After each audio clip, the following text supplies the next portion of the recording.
m'appelle Julien Németh, je suis chef de projet au Conseil régional d'Île-de-France et j'ai en charge le développement du site de Vers-Torcy et notamment donc, de l'île de loisirs. C'est ce que je vais vous présenter ce soir. Et donc, dans le développement de ce projet, c'est à la fois une opération d'aménagement portée par le Conseil régional d'Île-de-France et financée aussi par l'État, dans le cadre du CNDS, donc le Conseil national de développement du sport, et notamment le développement du sport de haut niveau.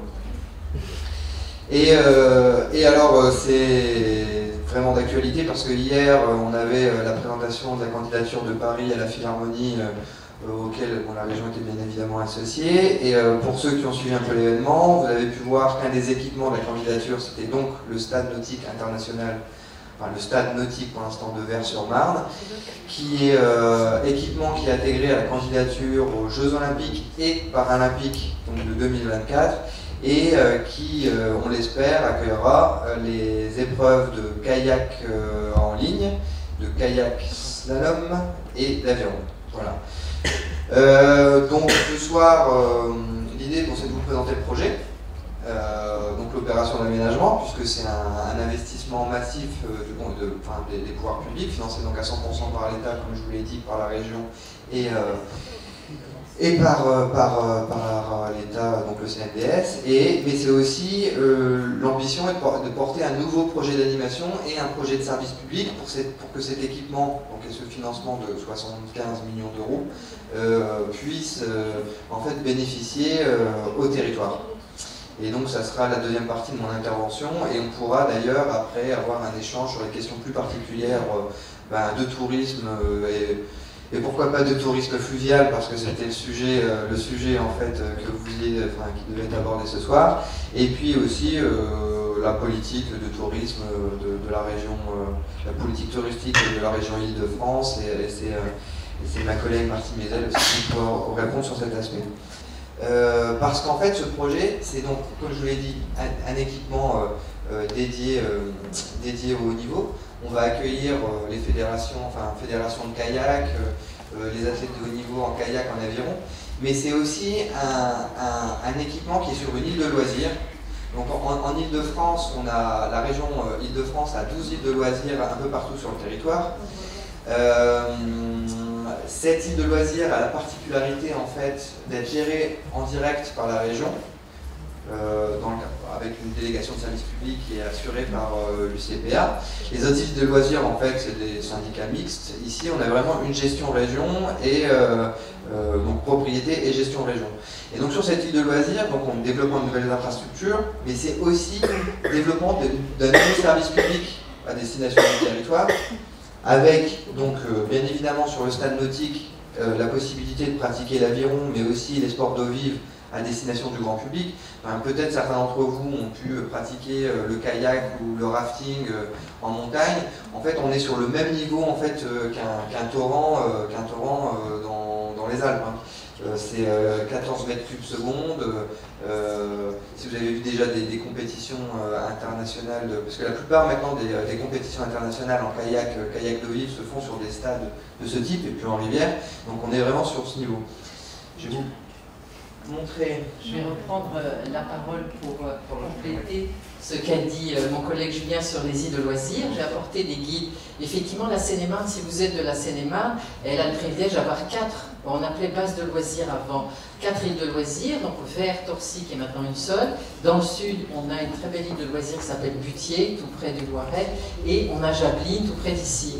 Et la plupart de ces îles de loisirs donc, sont des propriétés. Toutes les îles de loisirs sont des propriétés de la région, gérées en grande partie par l'UCPA, et elles sont installées sur des sites de gravières de granulats, de carrières de granulats, qui ont toutes permis d'installer des plans d'eau. Donc c'est une grande chance pour notre région d'avoir ces îles de loisirs dans tous les départements, sauf celui des Hauts-de-Seine qui n'a pas d'île de loisirs.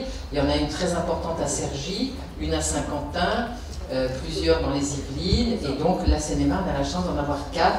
Maintenant on dit 3, puisque Julien vous en a parlé, on associe celle de Torcy où on peut se baigner et où il y a un golf, au beau projet que Julien vous a montré, qui est sur l'île, sur la commune de Vers. Donc je vais vous distribuer des documents qui donnent des informations sur toutes ces îles de loisirs avant qu'on ne reparle du projet de verre.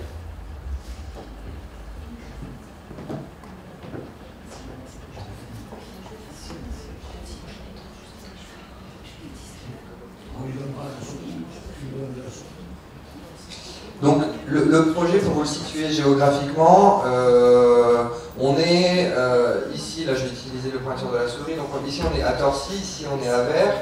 Si on remonte, voilà, si on remonte... Pouvoir couper baisser la lumière. Ah.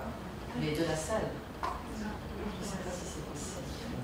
Je ne sais pas s'il y a quelqu'un. Parce que là,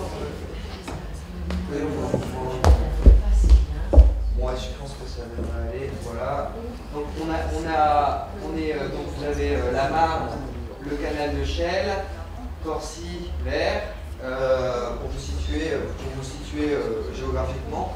Donc le lac que vous connaissez peut-être déjà qui existe. Enfin voilà, si vous connaissez ceci. Et donc,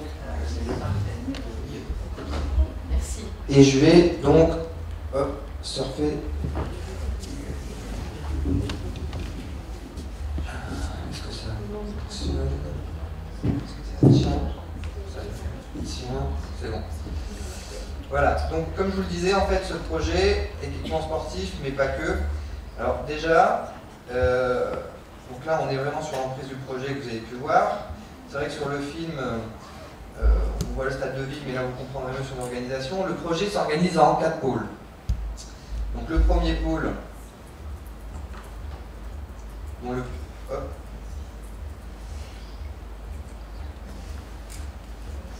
film fait largement la promotion, c'est le pôle sportif.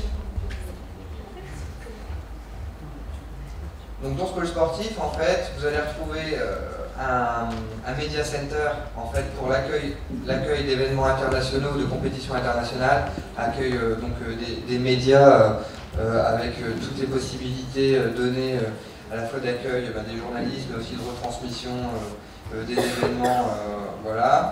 L'accueil des sportifs de haut niveau, donc Pôle France de kayak, accueil d'un pôle espoir en aviron, ligue régionale d'aviron, une partie de la Fédération française de kayak, voilà. Tous les équipements en fait, dédiés au sport de haut niveau, donc salle de musculation, ergo-training, espace dédié aux médecins, etc. Donc on a un équipement ultra moderne en fait, qui permet d'accueil des sportifs pour les accompagner vers le haut niveau en leur permettant d'atteindre les meilleures performances possibles et d'accueillir les événements internationaux.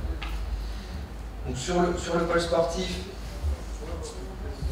l'équipement majeur, c'est donc le stade d'eau vive, avec une rivière principale, une petite rivière de compétition qui fait un peu plus de 300 mètres, avec un système de pompes, donc on a 5 pompes, 4 qui fonctionnent avec un débit de 14 mètres cubes seconde. Alors les pompes, pour vous expliquer un peu, on sera obligé de les allumer les unes après les autres, sinon on fait sauter le courant un peu sur tout le secteur. C'est des pompes ultra puissantes. C'est un ouvrage en fait où donc nous, on a une assistance à maîtrise d'ouvrage avec nos géotechniciens, les entreprises ont leurs géotechniciens, on a encore d'autres géotechniciens qui dialoguent entre eux parce qu'on a un ouvrage en fait extrêmement complexe, la nappe phréatique en dessous, donc on a fait en béton. Pour vous dire, sur le projet, on excave, notamment en raison du stade de vie, 300 000 m3 de terre, donc je vous laisse faire le calcul avec des camions de 35 tonnes. Et donc on a, d'un point de vue technologique, on a quelque chose quand même d'assez intéressant donc qui se fait pas. Enfin, pour vous dire, on aura, donc l'ambition c'est d'accueillir les Jeux Olympiques sur ce site, on aura l'un des plus beaux stades nautiques en fait, au monde, voire le plus beau stade nautique au monde. En plus, avec la particularité, c'est qu'on a un bassin d'aviron qui permet la pratique en fait en eau calme. Donc on en avait un en Chine qui a été détruit après les JO de Pékin. Il doit y en avoir un en Australie. Donc ouais, peut-être ça doit être à part celui d'Australie, il y a deux projets de ce type sur la planète et donc un bientôt à côté de chez vous. Donc sur le stade de Ville, On a une rivière aussi également, dite d'entraînement, qui fait à peu près 150 mètres, eau vive, porte, etc., qui permettra aussi la pratique de l'eau vive. Une rivière paysagère et pédagogique qui permettra d'être initié au kayak et aux pratiques nautiques, et le canal d'entraînement de la même manière. Alors, je vous disais, c'est dédié au sport de haut niveau, mais également on pourra pratiquer du rafting, de l'hydrospeed. L'objectif aussi, c'est le développement de la pratique en eau vive, donc pour permettre aux établissements scolaires du territoire, aux jeunes et aux moins jeunes du territoire, en fait, de pratiquer ces activités et de monter progressivement en capacité en passant par la rivière paysagère, la rivière d'entraînement, et après pouvoir en fait pratiquer sur une rivière de niveau international. Mais aussi pratique de loisirs et développement d'activités de loisirs. Donc ensuite, vous l'avez vu, sur le pôle sportif, c'est le bassin d'aviron. Avec la tour d'arrivée. Donc là, l'objectif pour nous aussi, c'est de relancer la pratique de l'aviron sur site, notamment à destination du grand public.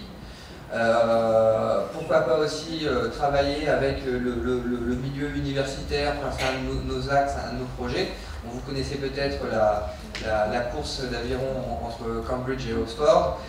Voilà, on se dit pourquoi il y a ça en Angleterre, pourquoi on ne peut pas imaginer ça aussi dans le coin. Il y a des grandes écoles, il y a le cluster de Descartes. À un moment donné, donc on a commencé à se rapprocher des fédérations universitaires d'aviron. Le cluster de Descartes, oui, et le cluster universitaire. Donc on souhaiterait aussi développer ou redévelopper la pratique de l'aviron, puisque ce site a déjà accueilli une épreuve de Coupe du Monde dans les années 90, et l'ambition c'est de réorganiser des compétitions aussi internationales.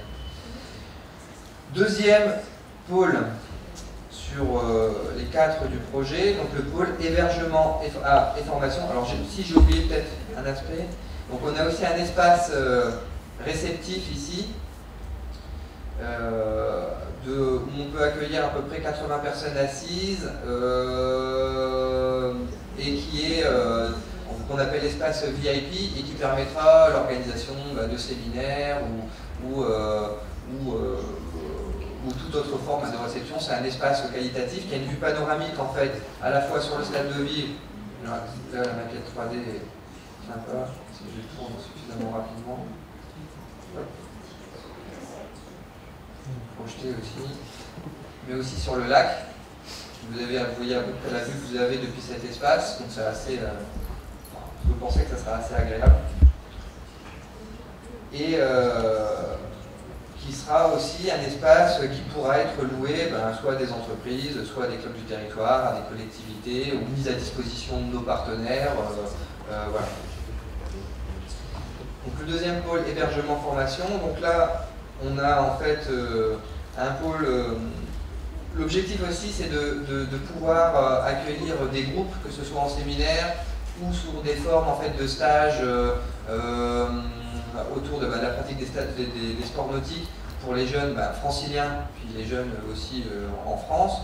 On a 189 chambres, 140 lits, un espace de restauration qui permet en fait 140 couverts par service. C'est quand même, ça permet de dégager du volume. Et 4 salles de formation, plus un espace de convivialité. Voilà. Donc là, on est sur un outil à la fois, on va accueillir le centre de formation des sports nautiques franciliens pour former en fait des jeunes a priori donc, au métier de nautique pour devenir encadrant ou se spécialiser dans ce domaine, mais ça sera aussi un espace qui pourra être loué à des entreprises ou de la même manière loué à des partenaires, puisque salle de formation, hébergement et restauration sur site.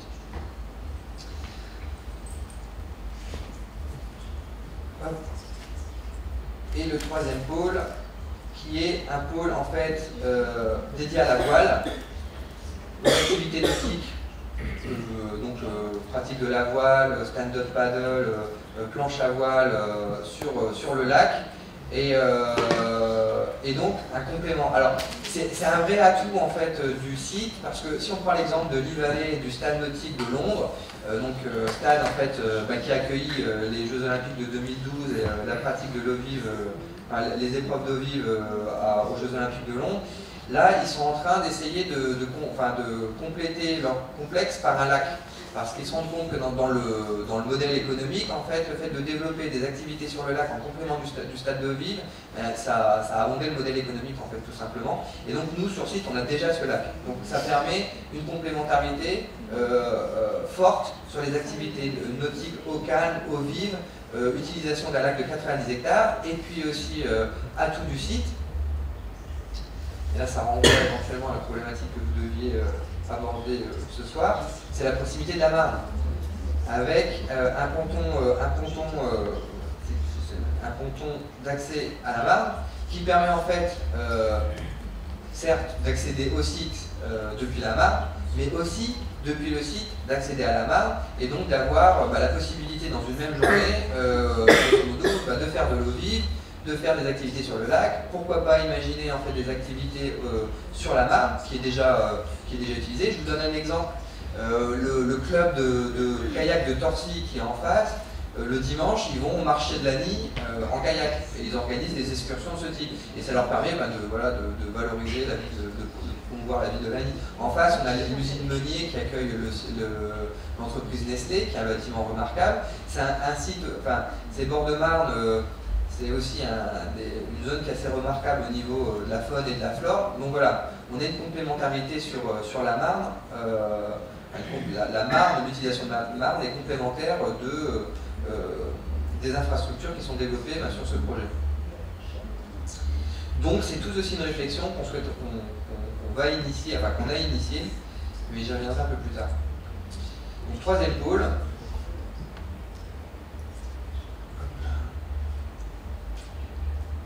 Et donc, dernier pôle, j'ai une version en fait avec des petits bonhommes à détruire, mais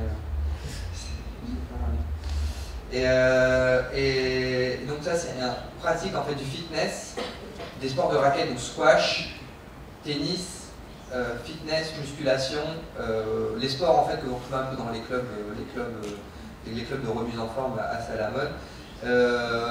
Et donc c'est le quatrième pôle en fait qui est redéveloppé en fait sur le site. Alors qui connaît déjà, qui est déjà allé se balader sur l'île de loisirs de Vers-sur-Marne? Des gens? Ok, une personne. Bon let's go, je vous présenterai. Alors vous savez peut-être, parce que c'est l'île de loisirs de Vers-sur-Marne, c'est 600 000 visiteurs par an, c'est bien ça Martine? Après les études de fréquentation. Et 5 millions à l'échelle de toutes nos îles de loisirs, donc c'est beaucoup. C'est un public principalement francilien, on espère attirer des touristes français et étrangers. Et donc, et notamment les gens ils vont pour se promener parce que c'est un site. Alors, pour la petite histoire, c'était une ancienne, c'était des marais, ensuite c'était une sablière. Après, les pompes sont arrêtées, il y a eu un lac qui s'est constitué. Tout de suite, on s'est dit, les activités nautiques vont être pratiquées sur le lac. Et la nature a repris ses droits, mais de manière assez incroyable, parce que maintenant on a des espèces d'oiseaux qui sont très rares en Ile-de-France, certaines plantes aussi qu'on retrouve très peu en Ile-de-France. Donc à partir d'un ancien site industriel, on a un espace en fait environnemental protégé. Et l'objectif de la région aussi, c'est de continuer à préserver en fait cette dimension environnementale. Vous voyez, on développe des infrastructures dédiées au sport, au loisir, au tourisme, mais toujours en préservant le caractère naturel en fait, le caractère naturel du site et en préservant la diversité de la faune et de la flore. Donc après, donc les travaux ont commencé là, en février, ils vont se terminer dans 2 ans, on aura un suivi d'un écologue pendant 10 ans pour s'assurer qu'il n'y ait pas d'impact en fait sur le territoire. Enfin sur le territoire, pardon, sur le site. Donc au niveau balade, donc les 4 pôles, je répète, un pôle sportif, un pôle hébergement formation, un pôle dédié aux pratiques des sports nautiques et un pôle fitness et sport de raquettes. Une dimension du projet aussi d'aménagement, c'est la valorisation paysagère. et parce qu'il y a des gens qui s'y baladent, et donc on refait l'entrée ici. Bon, je n'y reviendrai pas parce que si vous ne connaissez pas, vous ne verrez pas forcément la transformation, mais l'idée c'est aussi de pouvoir se balader sur un bâtiment complètement intégré, et de se balader en fait sur le bâtiment, et de pouvoir en fait faire l'ensemble, le tour de l'île de loisirs. Alors pour vous donner, qui doit faire à peu près 6-7 km je pense, puisque déjà là, sur la rive là, complètement droite qui est dédiée à la promenade, ça fait 2 km 200, 2 km 400, donc ouais, vous rajoutez, vous voyez. Donc on a un site de promenade, donc c'est très utilisé pour la promenade, pour venir de balade à la dominicale avec les enfants, voilà, mais aussi des gens qui viennent y faire du footing, des gens qui viennent y faire du vélo, donc c'est aussi un site qui est utilisé au-delà des infrastructures qui sont développées et qui seront développées. Alors ça c'est pour l'opération d'aménagement. Est-ce que vous avez des questions éventuellement sur cette, juste on va dire sur le bâti et sur le projet en tant que tel?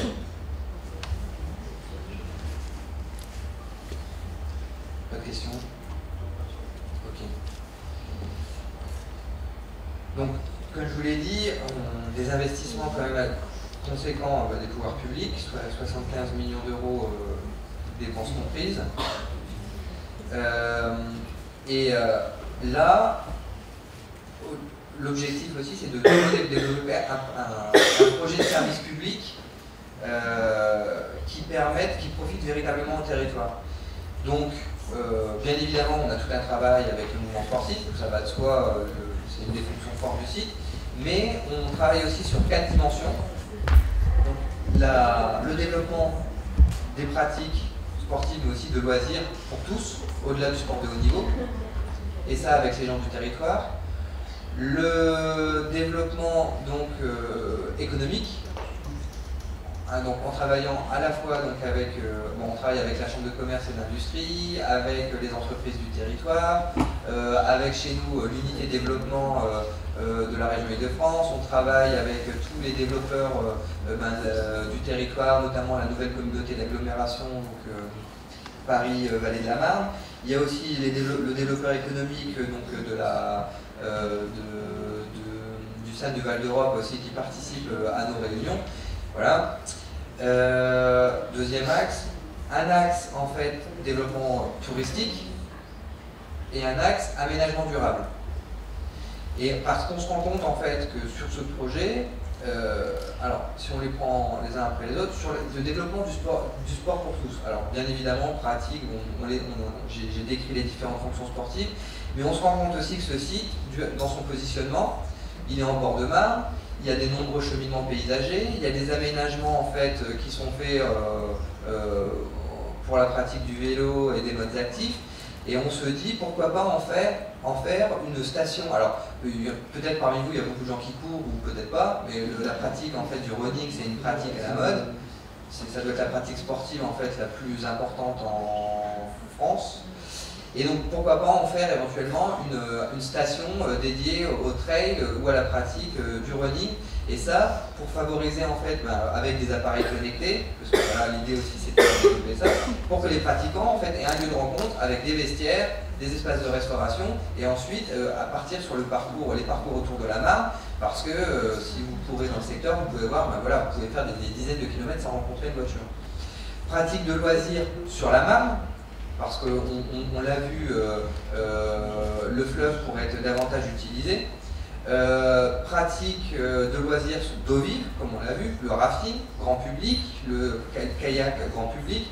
Pratique aussi de loisirs à développer au niveau événementiel, enfin, voilà, des recherches de nouvelles pratiques de loisirs. Sur l'axe développement économique, donc on s'est rendu compte, on a fait un petit travail de brainstorming avec tous les développeurs que j'ai cités tout à l'heure, et on s'est dit, bah tiens, c'est étonnant, mais tous les axes qu'on pourrait développer, ils collent exactement aux axes de recherche du cluster universitaire de Descartes, c'est-à-dire les recherches autour du développement durable, et on voit toutes les recherches autour de l'eau, l'utilisation de l'eau, traitement de l'eau, que ce soit à la Marne ou sur le site. Il y y a la possibilité de mener des expérimentations avec des PME et des TPE qui trouveront du coup potentiellement un site pour développer des produits intéressants. On voit aussi que dans l'industrie en fait, de la construction de bateaux en aviron et en kayak, eh bien, ça peut être un site de testing et grandeur nature de la pratique d'eau vive. On sait voilà, qu'il y a pas mal des entreprises anglaises, allemandes et tchèques qui fonctionnent bien sur le développement du matériel en kayak. Et bien là, on a un site où les entreprises pourront venir tester, promouvoir leur matériel, etc. Donc on se dit, sur l'axe du développement économique, il y a des choses aussi à développer. On parlait tout à l'heure d'appareils connectés. Un des axes aussi du cluster, donc développement durable, c'est les appareils connectés. Et bien on se dit, voilà, sur les recherches autour du sport santé ou du sport de haut niveau, parce qu'on aura des sportifs de haut niveau, pourquoi pas imaginer aussi des choses avec des appareils connectés et de la recherche-développement dans ce secteur. Axe événementiel, donc l'île de loisirs, c'est 350 hectares. Donc pourquoi pas imaginer des nouveaux événements et notamment de la recherche sur la gestion des flux, autour pareil, des appareils connectés, de la gestion des déchets sur les grands événements, puisqu'on aura des Coupes du Monde, des Championnats du Monde, peut-être les Jeux Olympiques, donc une recherche aussi à ce niveau-là. Donc en fait, tout un champ d'expérimentation, on se dit, voilà, comment on va faire pour travailler avec l'université, comment on travaille avec les entreprises, comment on travaille avec les collectivités, pour que ce site, à un moment donné, soit un espace de recherche, d'expérimentation et potentiellement de développement. Pourquoi pas aussi un showroom sur les sports nautiques. Aussi, comment, à un moment donné, on va avoir des Coupes du Monde, je sais pas, 40, 50 nationalités, les entreprises du territoire, à un moment donné, c'est leur donner la possibilité, sur un village partenaire, de venir présenter leurs produits. On fait maintenant la région Île-de-France systématiquement sur les grands événements sportifs. On travaille avec les fédérations pour amener les entrepreneurs d'Île-de-France et un peu partout dans le monde à la faveur des grands événements sportifs pour promouvoir leurs entreprises. Et bien là, on aura un site en Île-de-France où on accueillera des événements internationaux où on pourra aussi promouvoir nos entreprises. Donc, développement économique. Voilà, donc tout un secteur en recherche. Sur la partie aménagement durable, on voit il y a un enjeu,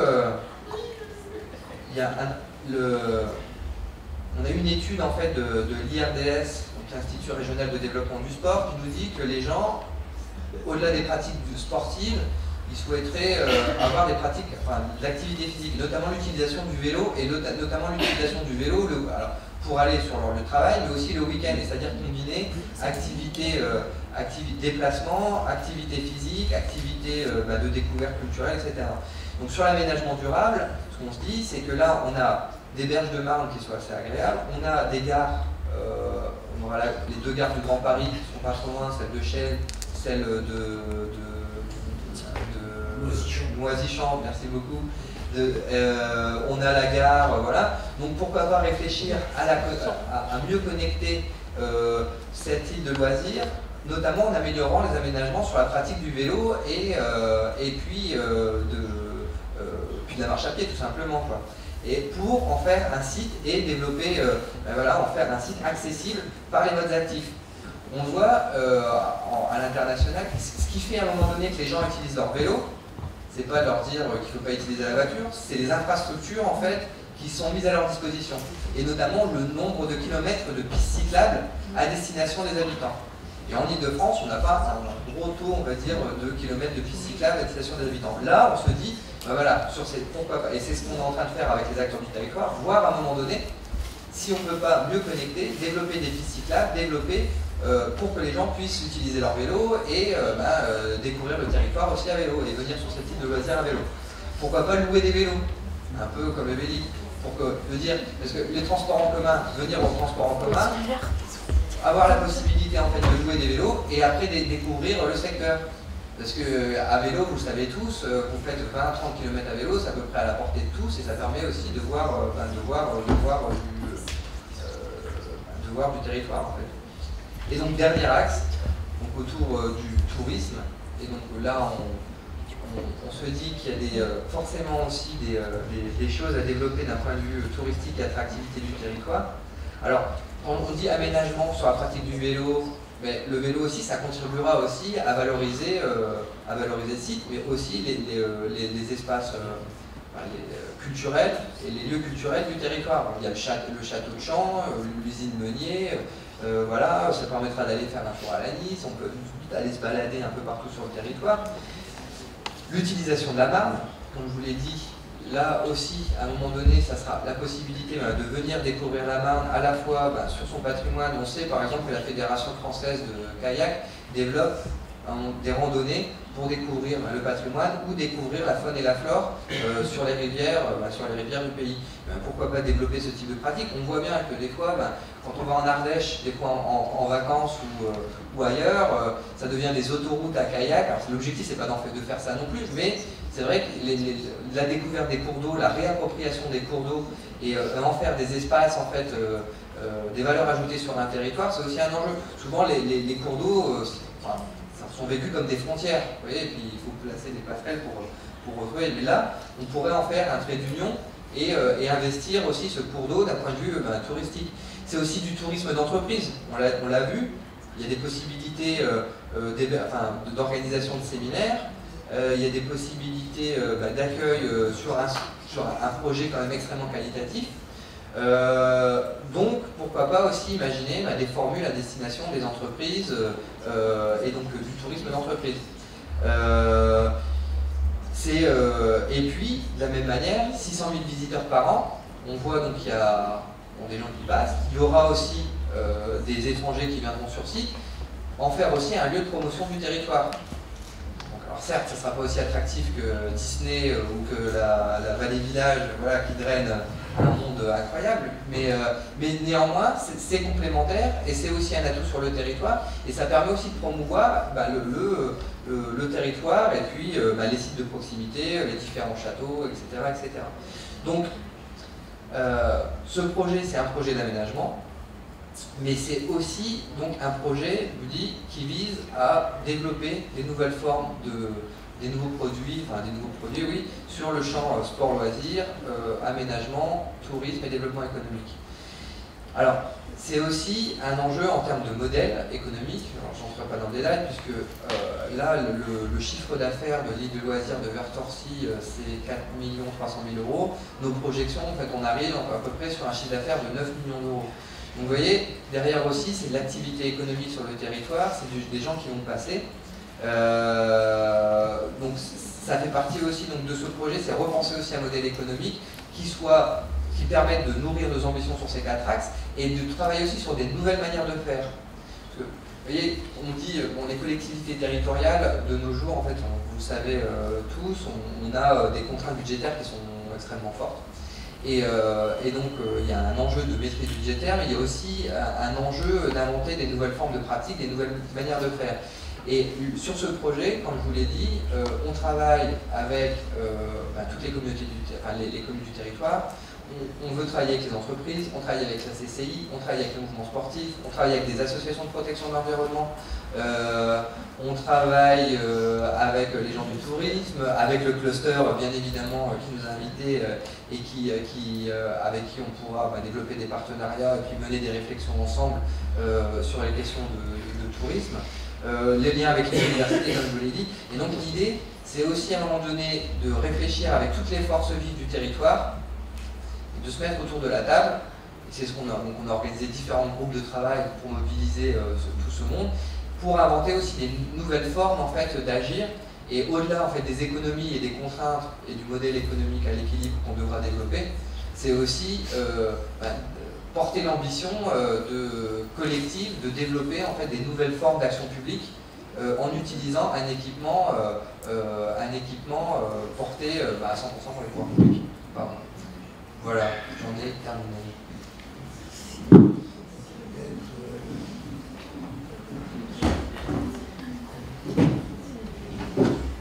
Est-ce que vous avez des questions posées? Oui, oui. Moi, j'en avais juste une pour commencer. Il y a quand même 600 places prévues de parking. Oui. Donc, c'est pas très doux comme mobilité, ça. Pardon? C'est pas très doux comme mobilité. Après, il y a aussi des principes il y a un principe de réalité. C'est-à-dire qu'il y a beaucoup de gens qui utilisent leur véhicule et puis en plus, on aura des événements, enfin, il nous faudra des possibilités de stationnement sur site liées aux événements qui seront accueillis. Donc, pour là, il y a une problématique de stationnement sur l'île, ça vient combler un peu cette problématique de stationnement. Après, l'ambition, ça sera quand même de développer les modes actifs, et on l'espère, ce parking il sera de moins en moins utilisé, et on l'utilisera pour autre chose. Mais oui, principe de réalité, il fallait du parking. Voilà, donc c'est une question qui va dans la continuité. Est-ce que ça sera possible donc, de développer donc, les transports urbains, notamment le week-end? En ce qui concerne la base de loisirs donc, de Jablines, il y a beaucoup de Franciliens qui habitent du côté de Paris, notamment ou en dehors, qui souhaitent se rendre à la base de loisirs donc, de Jablines, sauf que le week-end, enfin surtout le dimanche, il n'y a pas de bus. Alors ça, ouais. Alors Jablines, du coup, c'est vrai que je suis un peu monoproduit, je m'occupe vraiment de verre. Oui, c'est la même problématique pour Vertorcy. Mais comme je vous l'ai dit, en fait, là ce qu'on se rend compte, c'est que Jablines, de la même manière, on peut y accéder à vélo potentiellement. Tout le monde n'a pas un vélo pour des citadins. Donc c'est cette problématique-là, donc le transport en commun, qui permettent d'accéder aux bases de loisirs. Parce que je crois que Jablines, c'est un bus par jour, en fait, à un moment donné. Oui, c'est ça, le dimanche, c'est un bus soit le matin, et un bus le soir, mais dans le mauvais sens. Alors, nous sur les bus, il y aura une desserte en bus sur site qui sera rapprochée. Donc, et après, pour le rayonnement enfin, je vous dis, l'ambition aussi, alors c'est un des axes possibles de développement, mais c'est aussi de favoriser les modes actifs. Et donc, oui, certes, tout le monde n'a pas un vélo, mais on est en train de regarder à voir si éventuellement on ne peut pas travailler sur la location de vélos, et notamment avec la communauté d'agglomération de Paris-Vallée de la Marne, donc ça va être une piste. Là, on voit que Marne-et-Gondoire, Paris-Vallée de la Marne, enfin, on va dire Feu, Marne-et-Chantraine et Val-Maubuée, ont développé un système un peu autolib en lien avec les gares. Donc on regardera aussi si à un moment donné on ne peut pas mettre des stations en fait à proximité des équipements pour permettre aux gens d'utiliser ces véhicules à disposition. Donc du coup, entre la pratique, location de vélo, pratique du vélo, amélioration de la desserte en bus sur verre, ça c'est, on y a déjà travaillé avec la RATP, il faut qu'on continue, enfin il faut qu'on l'acte vraiment, mais la RATP est ok.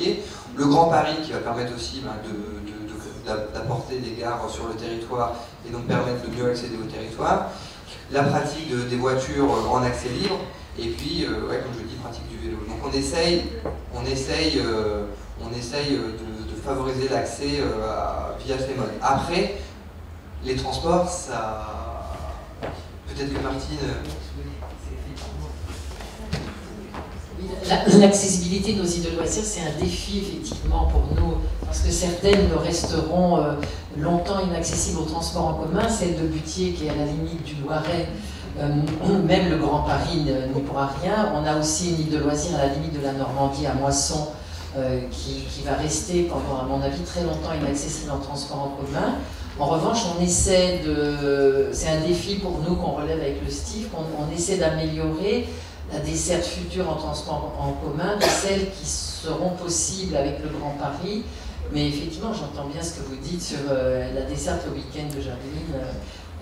On le sait, on essaie de négocier avec les transporteurs locaux l'amélioration en tout cas de la desserte à partir des gares les plus proches, mais Jablines, c'est pas évident.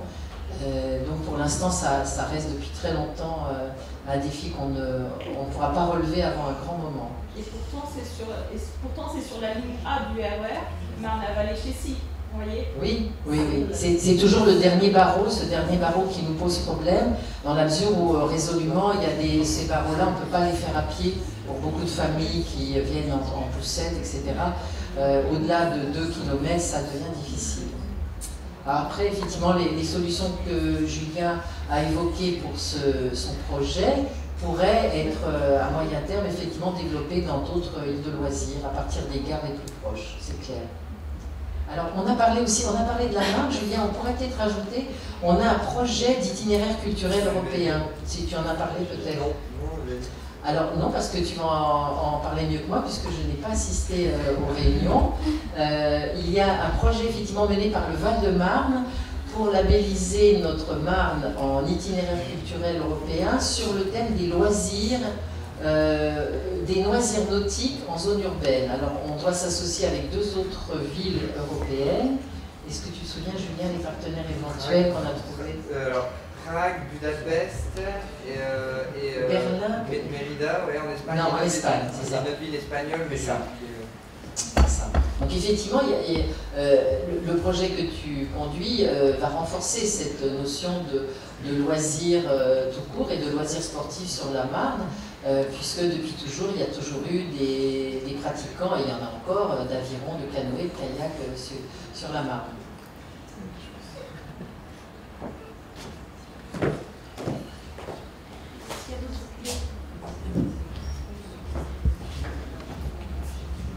J'aurais 3 questions. La première, ce serait par rapport à vos ambitions qui sont d'avoir des événements internationaux. Vous parlez les tribunes, je ne me souviens plus du nombre de places que vous aviez marqué, c'est 20 000, c'est ça?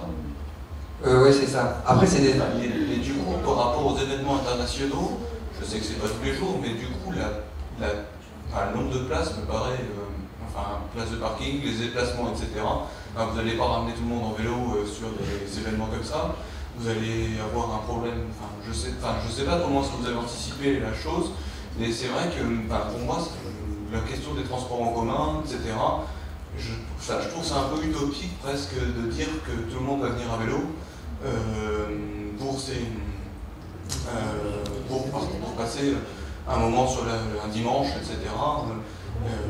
Et 600 places me paraissent presque infimes par rapport à la quantité de personnes qui pourraient être amenées, que ce soit sur un événement international, ou quand vous dites aujourd'hui il y a 600 000 visiteurs, je ne sais pas combien est-ce que vous espérez par an après, mais je trouve que du coup ça fait quand même quelque chose qui est assez énorme par rapport au nombre de places, ne serait-ce que déjà si vous avez la partie hébergement qui est utilisée finalement.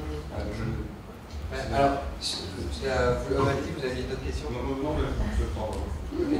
Et alors, déjà, ça sera des tribunes temporaires. Donc, sur les Jeux Olympiques, c'est 30 000 personnes jour sur le site, mais qui viendront en transport en commun et qui n'ont pas le choix en fait, puisque le site ne sera pas accessible du tout en voiture, et parce que c'est le CIO le décide ainsi. Donc là, forcément, on devra organiser des dessertes. Voilà. 600 places de parking, en fait, les pics de fréquentation sur l'île de loisirs, sur un équipement qui est utilisé majoritairement quand même par les gens du territoire, enfin sur la partie vert, sur la partie Torcy, c'est à peu près 4000 personnes par week-end quand il fait beau. Parce qu'après, il y a la partie Torcy, les gens vont à la baignade, etc. 4 à 5000 personnes.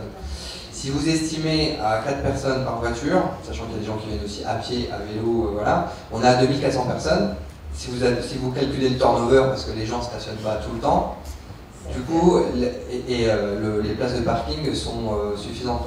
Et donc nous, comme toute opération, on a fait appel à un programmiste, oui, donc, dont c'est le métier, vous savez, et qui a projeté en fait l'utilisation du site, la fréquentation, les besoins en stationnement, mais sur la base comme je disais, le principe de réalité, d'utilisation effective en fait de l'île au niveau véhicule, quoi.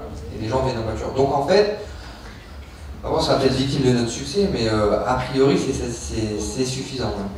C'est suffisant. Sachant qu'à Torcy, il y a possibilité aussi de stationner.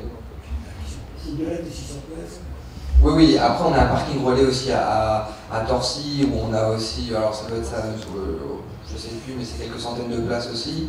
Donc entre Torcy et Vert, ça donne des possibilités. Et sur les événements, sur les grands événements où il y a du monde, de toute façon, après, il faut trouver des solutions ad hoc. Et là, on fait rentrer la préfecture dans la boucle. Là, c'est le préfet aussi et les forces de police, à un moment donné, qui gèrent, quoi. Donc nous, on offre des possibilités de stationnement, il y a des possibilités de stationnement ailleurs qui sont créées, des navettes qui sont aussi mises en œuvre, des trajets à pied, parce que depuis la gare, c'est pas si loin que ça, en fait, depuis la gare de Vert. Et plus le bus, donc après il y aura possibilité d'accéder par chaque, donc oui et non, enfin voilà. Après on n'est pas à l'abri de mauvaises surprises, hein, mais c'est une bonne question, mais a priori ça a été analysé, ouais, ça devrait tenir. J'avais une question, pour l'instant vous avez un système d'affermage avec le CPA, si les informations sont bonnes, parce qu'il n'y a pas de syndicalisme. Donc, la région est peut-être ouvrage. J'aimerais savoir si dans le cadre de la rénovation de cette base, du réaménagement global de ces bases, le système de gestion va changer ou si vous conservez le système d'alfermage ou si vous passez un système de syndicalisme. Toutes les pistes en fait sont ouvertes. Et donc là, la délégation de service public et le contrat d'affermage arrive à échéance 31 décembre 2016, sera prolongé d'un an 31 décembre 2017. Les équipements sortent en 2018, donc ça correspond exactement. Comme je vous l'ai dit, là on est en train de réinterroger le champ des possibles en termes d'intervention, sur les axes que j'ai évoqués. On vient en fait, on finalise notre modèle économique, on va dire le business plan de la base là pour voir où on devra faire des recettes, où il y aura des dépenses et comment on gérera ça. Donc là pour l'instant, on a un nouvel exécutif au Conseil régional, donc, qui aussi se saisit de la problématique de la gouvernance. Vous êtes en plein cœur de notre réflexion, monsieur. Effectivement, le mode de gestion de îles de loisirs, c'est que la région paie les investissements et les syndicats mixtes gèrent et les départements, jusqu'à maintenant, assurent le déficit des bases. Et ce déficit, il est important, par exemple, en Seine-et-Marne, quand on a 4 îles de loisirs, j'ai oublié de citer Walleroy, Butier et Vertorcy, et les départements qui eux-mêmes ont des grosses contraintes budgétaires, à moyen terme, ne vont plus nous suivre. Donc on est en vraie réflexion de gouvernance. Et comme le signalait Julien, on a un nouvel exécutif qui nous a clairement fait comprendre qu'en clair, il ne fallait plus que ça coûte et qu'éventuellement ça rapporte. Donc effectivement, on est dans un changement de paradigme éventuel qui de toute façon, quelle que soit la couleur de l'exécutif, serait venu en débat parce qu'on est arrivé au bout, je pense, d'un modèle, le déficit de certaines bases étant très important, notamment celle de Saint-Quentin et de Cergy, pèse beaucoup sur les finances du département. Donc effectivement, on est en pleine réflexion sur la gouvernance des îles de loisirs. Cela dit, celle-ci, Julien, je pense qu'elle aura de toute façon, elle sera un cas particulier. Elle a une ambition au regard du projet qui vous est présenté beaucoup plus importante que les autres îles de loisirs, qui ont des projets toutes, mais beaucoup plus modestes. C'est ça, c'est sans vouloir faire une réponse de Normand, c'est que pour l'instant, on ne sait pas. Et on mettra en place les outils de gestion et le cadre contractuel qui sera à la fois le plus propice au modèle économique souhaité par l'exécutif et au projet de service public. Voilà. Après, sans rentrer dans une logique des syndicats mixtes, on souhaite aussi travailler avec les collectivités du territoire pour que ça bénéficie le plus possible au territoire et de réfléchir avec eux sur les activités et les publics pour lesquels on développera des activités. Donc on devrait, là, je vous dis, notre étude économique est terminée. Nos groupes de travail, en fait, ont s'achevé entre fin mars et mi-avril. À partir de là, on aura toute la matière qu'on aura recueillie sur nos possibles d'intervention, on aura le modèle économique, on donnera, on établira différents scénarios, même si on a déjà quelques pistes, et l'exécutif après décidera en fonction du choix de gestion qui souhaite évoluer. Et donc en juin, normalement en juin, on pourra se prononcer sur le modèle de gestion.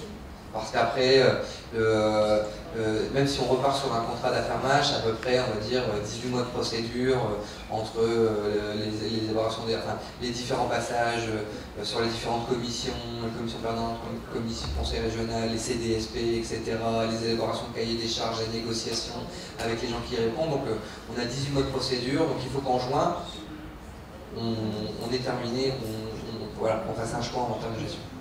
Quel est l'agenda des travaux? Vous l'avez effleuré, vous avez dit que les choses avaient commencé, mais quel est l'agenda des travaux? Alors, on a une livraison à l'automne 2017 de toute la partie ici, là. Premier trimestre 2018, ici, et le stade de Vive. Donc on a une livraison complète de l'équipement, premier trimestre 2018. Voilà. Et donc c'est 2 ans de travaux. 2 ans de travaux, et comme je vous l'ai dit, c'est des travaux, c'est 300 000 m3 de terre excavée, c'est 20 000 m² de bâtiments, c'est les 4 rivières, donc voilà.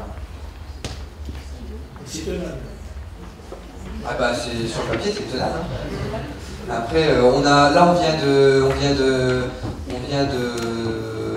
train de faire signer aux entreprises le planning d'exécution. Et sur le planning d'exécution, on est sur ces délais-là. Donc, vous aviez 2 autres questions. Par rapport au niveau de la partie événement, vous avez dit c'est combien de personnes sur la partie événement vous prévoyez dans la salle d'événement? C'est 80, c'est ça? Ah, cet espace-là? Oui. Alors c'est un espace de réception, on dit voilà, espace VIP, on est à peu près sur 150 personnes debout, 80 personnes assises. Oui. Donc voilà. Et après, ça ne permettra pas de l'organisation de grands événements. Par contre, vous voyez, c'est vrai que quand on réfléchit, c'est à ça, c'est que ici, vous avez une esplanade en fait qui fait 8000 m², donc qui peut être aménagée aussi avec des barnums, etc. Ici, vous avez à peu près, je ne sais plus, ça doit être 14 ou 15 000 m², donc qui peut être aussi aménagé en espace complémentaire. Je vous dis, l'île de loisirs, c'est 350 hectares. Et quand sur le groupe de travail tourisme notamment, on a dit qu'il serait intéressant quand même de développer ce qu'on appelle un événement culturel un peu patrimonial. Et parce que du coup on a des possibilités, que ce soit des concerts ou autre chose, enfin, je sais pas, des arts de rue, une fête de la marbre, enfin je sais pas, mais on a des possibilités d'accueil événementiel sur les 350 hectares qui sont assez quand même considérables. Donc ça sera un des axes, et dans le groupe de travail de tourisme, voilà, il faut à un moment donné qu'on réfléchisse peut-être à un événement annuel qui se tiendra tous les ans, que les gens connaîtront, et qui permettront aussi d'accueillir des gens proches. Et c'est possible, hein, le dernier, moi j'ai en tête c'est des budgets conséquents, mais le festival Main Square à Arras, qui s'est créé il n'y a pas très longtemps et qui tout d'un coup maintenant est connu au niveau national, voire international. Quoi. Donc après c'est l'ambition qui sera portée par la région, par les acteurs du territoire pour développer des événements. Mais donc au-delà du petit espace là, sur site on a des grands espaces qui peuvent être utilisés. Et enfin, la troisième question, c'était par rapport au fait que vous vouliez donc organiser une sorte de showroom, etc. Est-ce que votre idée, ça serait éventuellement d'arriver à terme, peut-être, une sorte du salon du Bourget version nautique? Alors, c'est exactement une des pistes qui avait été évoquée sur le travail de développement économique, c'est qu'on a un salon du nautisme, en fait, porte de Versailles. Alors sans forcément le délocaliser ici, c'est d'imaginer aussi des partenariats, des relations par exemple avec le salon du nautisme. On voit en plus qu'il y a des produits qui sont à la mode, vous voyez, stand-up paddle, maintenant les gens, vous allez à Decathlon, vous en achetez. Il y a des kayaks en fait qui permettent une pratique pour tous en fait assez facile. Potentiellement c'est des choses qui pourraient être faites, des embarcations gonflables. Voilà. Et si on imagine que c'est un site après où on fidélise des gens, etc. Donc c'est oui aussi des produits à développer. Donc après c'est une piste. On s'est dit oui pourquoi pas. Mais donc on voit le 24 mars à 8h du matin sur l'île de loisirs, on organise jeudi à 8h du matin, on offre les croissants, le café. On présente le projet aux entreprises du territoire. Donc en partenariat avec Seine-et-Marne Développement, la CCI, et puis Seine-et-Marne Tourisme, et puis le SAN du Val d'Europe. Voilà. Et donc on va écouter les entreprises aussi pour voir ce qu'elles nous disent. Quoi. Parce que nous on imagine des choses, mais pour elles, qu'est-ce que ça veut dire qu'un projet comme celui-ci, qu'est-ce que ça peut leur apporter à elles, à leur business. Hein. Mais oui, c'est une piste et c'est une bonne idée, du coup je dirais que vous avez eu la même idée. Quoi. Encore une question. Encore une dernière question pour tenir le timing.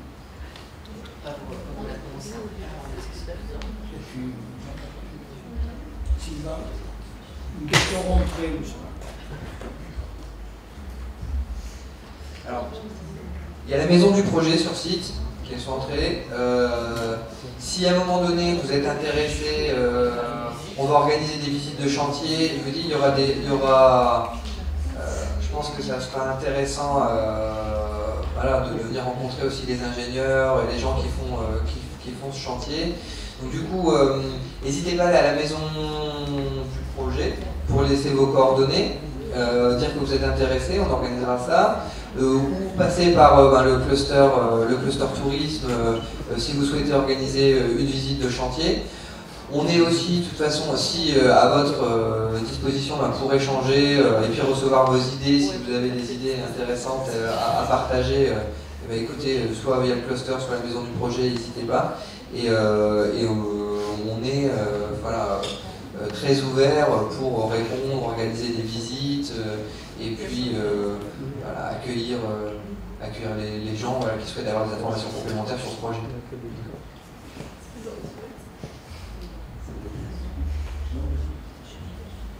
Bon, alors écoutez, d'abord, à nouveau merci d'avoir accepté au pied levé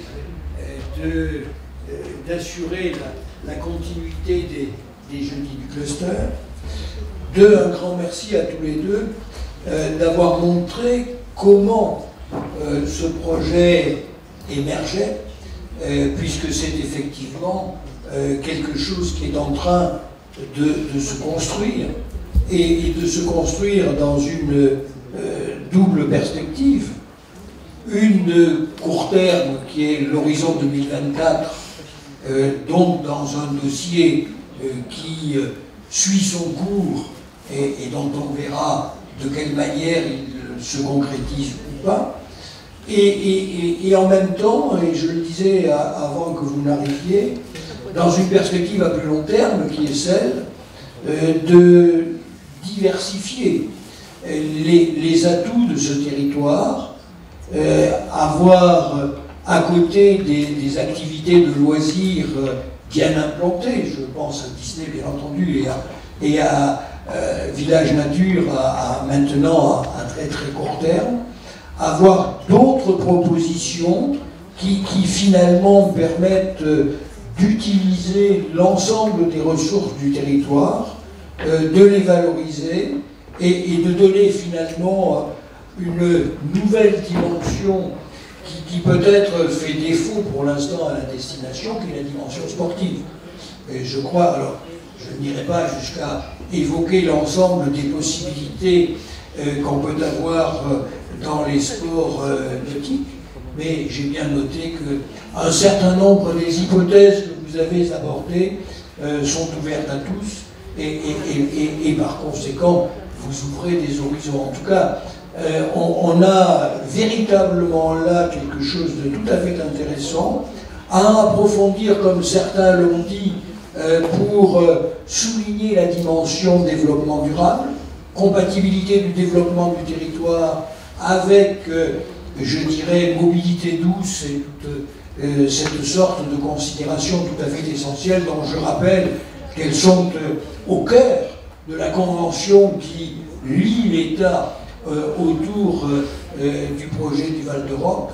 Donc on a là quelque chose qui est, je crois, important et qui montre que dans la mitoyenneté des territoires, il y a des complémentarités et des synergies à construire qui à la fois répondent aux attentes de visiteurs et j'allais dire aux attentes aussi, si je peux utiliser la formule, les attentes des autochtones, c'est-à-dire de tous ceux qui vivent sur le territoire, y travaillent ou qui simplement y vivent, mais ont envie aussi de se l'approprier pour y trouver aussi quelques satisfactions. Donc merci de nous avoir fait bénéficier d'un document inédit et merci d'avoir mis sur la table l'ensemble des enjeux. Et je crois que ce soir, en tout cas, on va repartir avec quelques idées plus claires et en tout cas la confirmation qu'on est vraiment dans un territoire de projet et j'allais dire d'une usine à projet, mais pas simplement d'une usine, aussi de leur réalisation. Merci.